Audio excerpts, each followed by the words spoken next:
What is up, my bitches and bros and non-binary hoes? Today we're looking at every mistake Korra and Aang made. I know that some things that are going to be said in this are so hugely misconstrued because they don't understand the context of the series, but let's just get into it. Technically, the main reason for the 100-Year War, airbender extinction. I don't understand how Sozin's actions are Aang's fault. When you say something is Aang's fault, that means that he was directly or indirectly responsible for said action to happen. Meaning that he had to talk to Sozin and say, wow, it would be really good to use your firebending on this day of the comet to attack someone. Right? Giving him that advice, which then led to him doing that to the airbenders. That would be his fault technically, because he indirectly caused it. But he had no involvement in Sozin's actions because Sozin already wanted to do this prior to Aang being alive. So he cannot be blamed for the 100-Year War or the extinction of the airbenders. This shows a lack of media literacy. And this is no hate to the poster, the comment, the creator of the post. But the fans have just been doing this for too long, and I think it's best to fix this misinformation.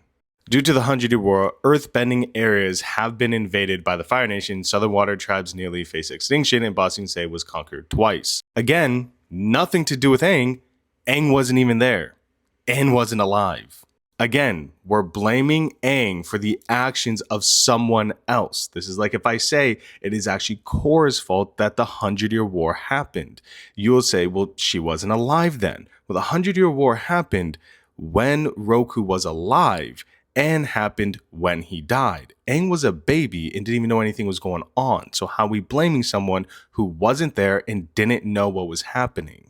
Also, Aang sparing Yakone, that's not his fault. He took away his bending, threw him in jail, and then left Republic City, which means that all of that happening with Yakone leaving is Toph's fault, since she was the chief of police looking over the police station. How are we blaming him? Like he was supposed to watch Yakone knowing that he's going to create two children and two bloodbenders to come hurt people. How are we blaming Yakone or Aang for Yakone's actions? Aang is not supposed to sit there in front of his cell 24/7 to make sure he doesn't leave. That's not his duty. That's not his responsibility. That's the police's responsibility.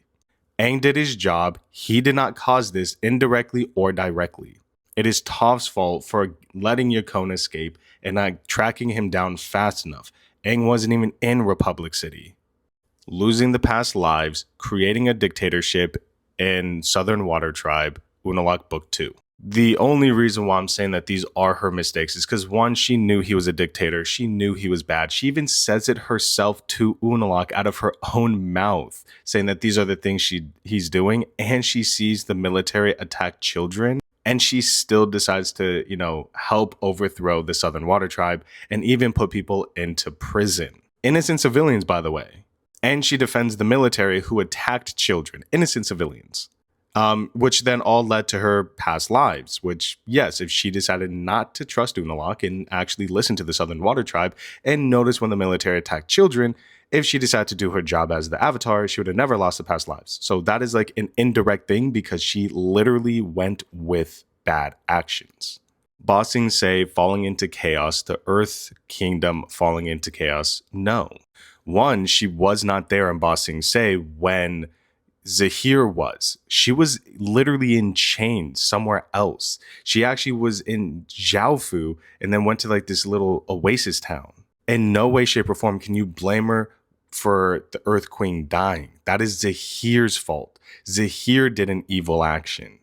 Korra did not say, Zahir, go kill the Earth Queen. Make sure you take down the Earth Queen. Or, hey, the Earth Queen's not a really good person. We need a new leader.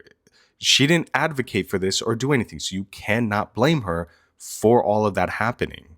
And then says spirits versus man. I'm not entirely sure what this means. That is like left up to so much interpretation. So this whole slide was just wrong.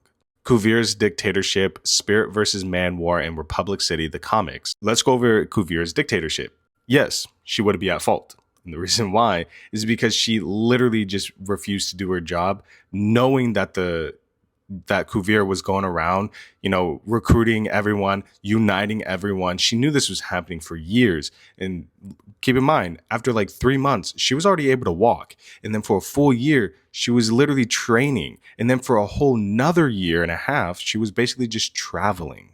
Like, she legit decided not to do anything when it came to Kuvira, the United, or anything around the world. She just full on neglected her duties, knowing they needed her. That is an indirect thing that she could have helped with, but she chose not to. And that's the reason why it's her fault, because she knew that things were going on, but she didn't care. She was too self-centered and too self-absorbed that she wanted to do what she wanted to do versus what she had to do.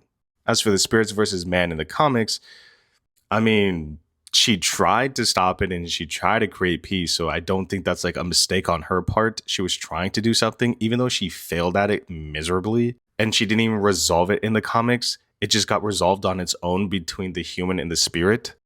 I would not say that's her fault because she at least tried to do something. And then the Criminals versus Republic City, the comics, again, she tried to do something. She didn't just sit there and go, okay, I'm going to go do my own thing. So yeah, can't blame her for trying to do something and wanting to do something. And also you can't blame someone for someone else's actions unless this character was indirectly or directly involved with such situation, which she was not.